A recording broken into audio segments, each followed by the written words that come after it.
Hey everybody, Wayne back again, and welcome back to the workbench. Okay, so next up on the bench, Classic Plastic 101, and I'm calling it an appreciation build. So this is the kit that I have chosen to do, and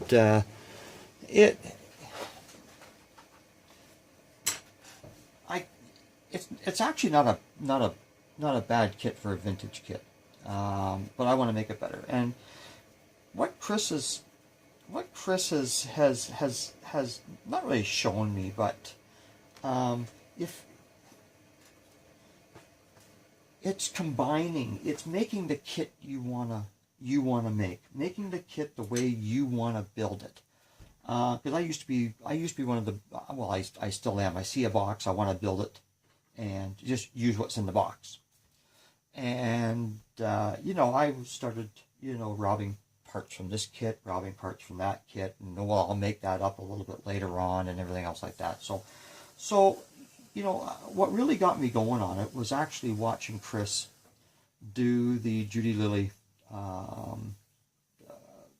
CUDA, where he took the 69 CUDA, changed it into a 68, and combined it with the 68 Dart, and the modifications that he made for that, and it turned out to be absolutely fantastic. So I had this kit. I didn't pay a lot of money for it. I think I only paid $10 for it. The guy knew what it was and everything else like that, but he was just getting rid of a lot of his kits, and so he graciously let this one go. And like I say, I only paid $10 for it, so it's not breaking the bank. It's not as if it's a museum piece. I mean, it is a fairly rare kit, but with MPC, the chassis are fairly crap, and as you can see, like the molded in exhaust, the molded in for where for when you put the rear axle in, you've got for the metal axles, torsion bars are already in it. The K-frame, the K-member is already in it. But the only really good thing about this is that the inner fenders are attached to the frame and not to the body. Because what that does, it means that I can add my own. From another kit. So the kit that's going to be a donor is the 71 Dodge Charger. This is the kit that if you put them side by side, and they are for length, they're basically identical. For width, they're identical. So, but the only problem is, with the Charger, it has all of the inner fender and the hood latch, and that is attached to the body. So I experimented with a couple of other kits. I've got the 70 Coronet Pro Street, and the inner fenders just wouldn't hook up. The inner fenders wouldn't hook up in the 71. I tried the 69 Plymouth GTX, the last release from AMT, and again the same thing, they would not hook up. So what I'm going to do is, because here, that's the chassis underneath, that's the Charger chassis on the Roadrunner body, and it fits in there absolutely perfect. It needs absolutely no modifications at all. The interior builds off of the floor. It doesn't have a separate tub. So the only thing I have to do, because I'm going to be using the Charger chassis and interior, is I need to hog out all of this to go into the 71 Charger, into the 71 Roadrunner. That's what I'm about to do now, is I'm about to start scribing to get this cut. I'm not going to cut this one here first, just in case this doesn't work out. Then I can go to a plan B. So because there's a couple of differences. Here it's the lip here going up into the windshield is a bit more pronounced than on the Roadrunner. So it may run into a little bit of a problem there. I'm not sure. It just means it may mean if I put the hood on it. See, the hood basically fits onto it anyways. You know, I'll have to cut out the little tabs here, but the hood will fit onto the Charger quite nicely. And you know, I may have to do a little bit of modification to get this to fit inside of here. Don't know yet, but there are some mounting points that I'm going to need for inside of here. So there's going to be a little bit of surgery, and that's what I'm going to do now. That's basically where I am. I'm just playing with that. When it comes to the engine, I'm going to be using the block from the 71 Charger, but this kit does not come with the 6-pack. It's got the 440 Magnum, but it doesn't have the 6-pack. So I'll be robbing the intake carburetors, air cleaner for the 6-pack out of the 69 GTX.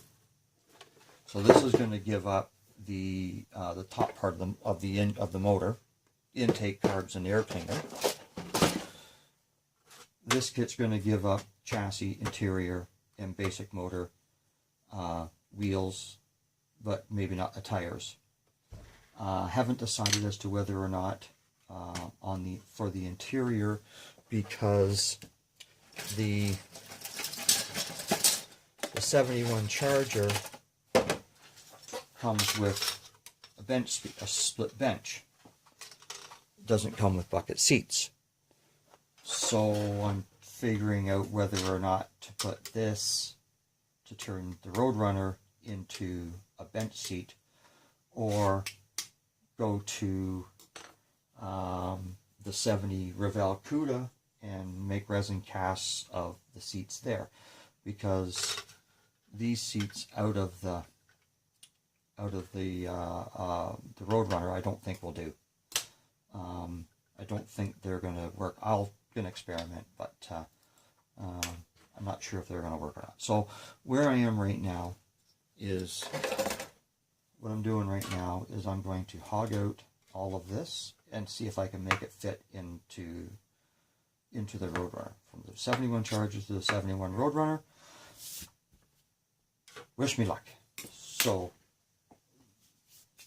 let's get going on that. Till the next time, cheers. Okay, and we're back. So I got, didn't take all that long. I got all that hogged out, and in all intents and purposes, that body is now scrap, practice piece. So I started doing some test fitting, and it would fit. It's going to fit nicely, so I trimmed out that piece. So now I've done some trial fits, and I now have, I've got the subframe, doing a temporary glue to the inner fenders and that. It will fit. I just need to, the only other modification I'm going to have to make is to the hood latch, because the hood latch is going to go too far inside of the front. So I may have to cut it off, shorten it, glue it back on again so that it just reaches in here, just to give the illusion of a trunk latch. So I've been playing with the hood, made sure it fit. There's a nice gap all the way around it, so that should be good. I've played with the firewall. I've had that all hooked up, so that is good. So, you know, it's going to work. It actually, the only thing I may have to do to this subframe here, sub part here, is just trim a little bit. off the top here. I may not have to. I may be able to keep it low enough. I don't know what I'm going to do. Before I mount this in, I'm going to temporarily mount the windshield and see how it lines up with that. And that's going to be the deciding factor on lining it up, because I don't want to do any modifications to the windshield. I would rather do some modifications up in here. So on to the next. We'll let that glue up, let that dry up, and we will see you the next time. Cheers. And we're back. So, where I left off, I just got a lightly glued the inner fenders to the subframe. I've got the glass taped in, and we can see how this is going to fit.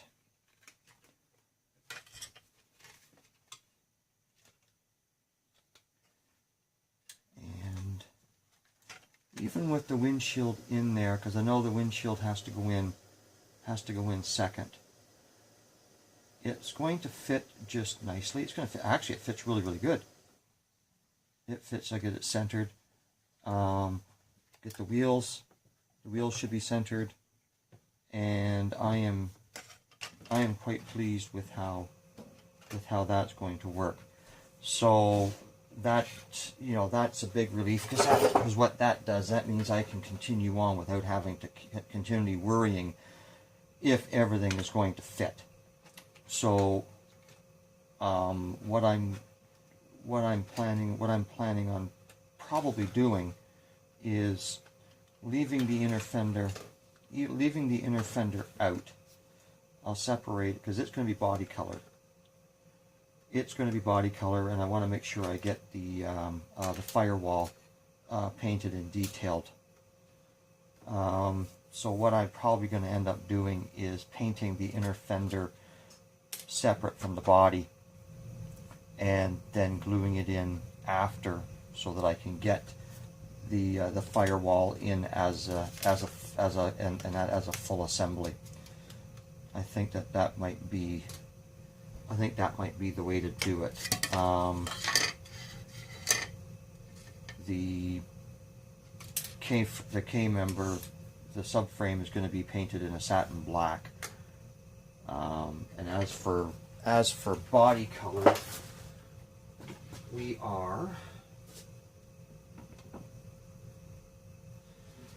I think I found the last can of Model Masters Hemi Orange. I have searched and I have searched hobby stores up here trying to find the Hemi Orange in the Model Masters, the lacquer. Because that's the color that I want. I'm not replicating a car. I'm using the 71 Superbird from Winged Cars as a guideline. He put the sunroof in his. I'm not going to put the sun, but it's the same. It's almost the same with the front nose. He has a split front grille, front spoiler. I'm leaving it as the full. I thought about splitting it so that I can get the fog lights and that, but that's going to be a game time decision. So it is going to be the Hemi Orange, and I will more likely go with a white and black interior, and I just have to source out decals, so which will more likely be Keith marks. So it is going to be, like I said, I've been searching high and low for this. Now this, believe it or not, this Model Master paint from Testers is not supposed to be sold in Canada. One of our laws is that if it's to be sold in Canada, it must be bilingual, and that is Canadian and French. There is not a hint of French language on these cans. With talking with people,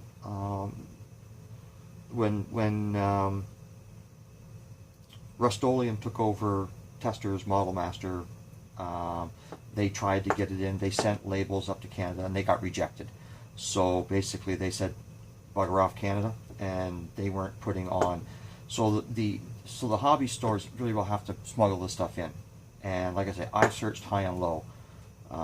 Some of these rarer colors like this, the Daytona yellow, I had to get it when I was in the States. So like I say, I think this is about the last can that I could find, probably in Ontario. I have yet to find it. When I find them, I always buy them. I always scoop them up. So anyways, that's going to be the color of it. It's going to be the Hemi orange. And so now that I'm happy with the way that the inner fender is going to fit,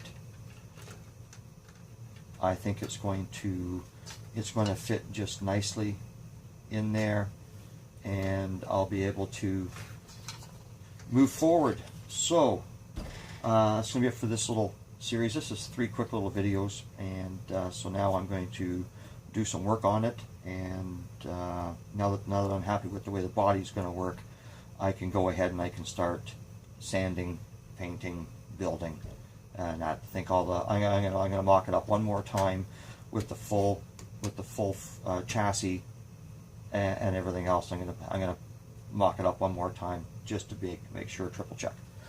So I will be back. I'll get this one uploaded, and then I will do some work and then do some more updates. So until the next time, everybody, cheers.